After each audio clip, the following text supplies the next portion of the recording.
आखिर हमारे वेदों के अनुसार इस ब्रह्मांड की उत्पत्ति कैसे हुई? दोस्तों, जैसे जैसे वैज्ञानिक हमारे वेदों पे रिसर्च कर रहे हैं तो उन्हें पता चल रहा है जो वेदों में लिखा हुआ है वो सत्य लिखा हुआ है। वही वैज्ञानिक रिसर्च करके हमें बताते हैं जो कि सत्य लिखा हुआ है। लेकिन दोस्तों, बड़ी हैरानी की बात यह होती है कि हमारे देश के सनातनी लोग ही वेदों को काल्पनिक समझ रहे हैं और वही कहते हैं कि हिंदू धर्म ग्रंथों के सभी धर्म ग्रंथ काल्पनिक है। लेकिन वैज्ञानिक हमारे ही वेदों पर रिसर्च क्यों कर रहे हैं, हमें यह भी सोचना चाहिए।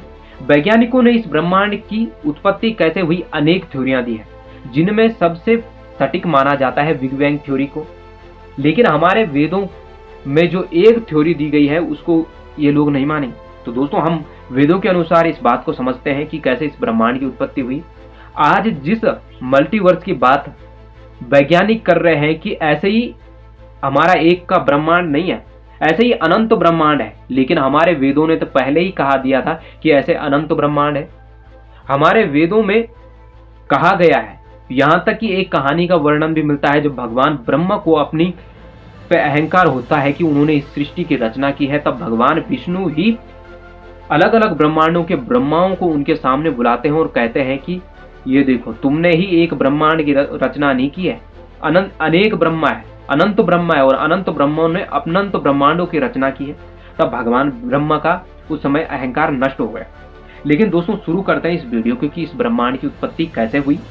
दोस्तों, आपने महाविष्णु के बारे में जरूर सुना होगा, जो कि समय, काल और मृत्यु से भी परे है। समय अर्थात यानी जिनमें समय का प्रभाव नहीं पड़ता है, ना जिनकी जन्म हुआ है ना जिनकी मृत्यु होनी है, वह है महाविष्णु। और उन्हीं के नाभि से हुआ है भगवान ब्रह्मा का जन्म। और भगवान ब्रह्मा का जब उनका जन्म होता है तो भगवान ब्रह्मा ही उनके आदेश अनुसार ब्रह्मांड का सर्जन करते हैं, ब्रह्मांड का निर्माण करते हैं। भगवान ब्रह्मा निर्माण करता है और वही इस ब्रह्मांड का निर्माण करते हैं। लेकिन भगवान ब्रह्मा की भी एक जीवन अवधि है, उनकी 100 वर्ष की आयु है और उनकी मृत्यु भी होनी है। जब उनकी मृत्यु होती है तो इस ब्रह्मांड की भी अंत हो जाता है, जिसमें भगवान शिव अपनी भूमिका निभाते हैं, जिन्हें संहारक भी कहा जाता है। लेकिन दोस्तों, आपको यह जरूर सोचना चाहिए कि भगवान ब्रह्मा का 100 साल और मनुष्य के 100 साल में जमीन आसमान का अंतर है। जैसे कि हमें भगवान ब्रह्मा के 100 सालों को पहले समझते हैं कि भगवान ब्रह्मा का 100 साल कितना बड़ा है।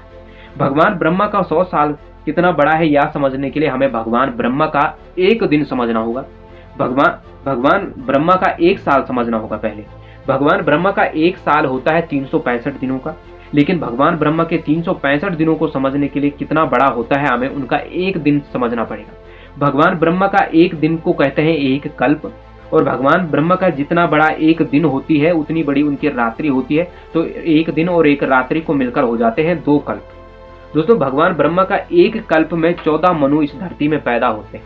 अब 14 मनु कौन है? 14 बार इस धरती से सभी जीव जंतुओं का अंत होता है और 14 बार ही मनु पैदा होते हैं और फिर से इस धरती पर जीवन और जन्म मरण का ये चक्र स्टार्ट होता है।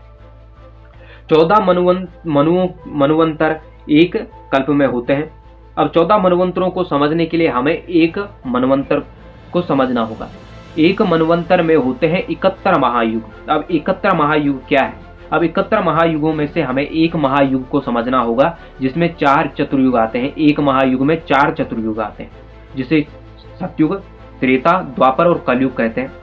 देखिए कितना बड़ा है भगवान ब्रह्मा का दिन। भगवान ब्रह्मा का कितना बड़ा दिन है।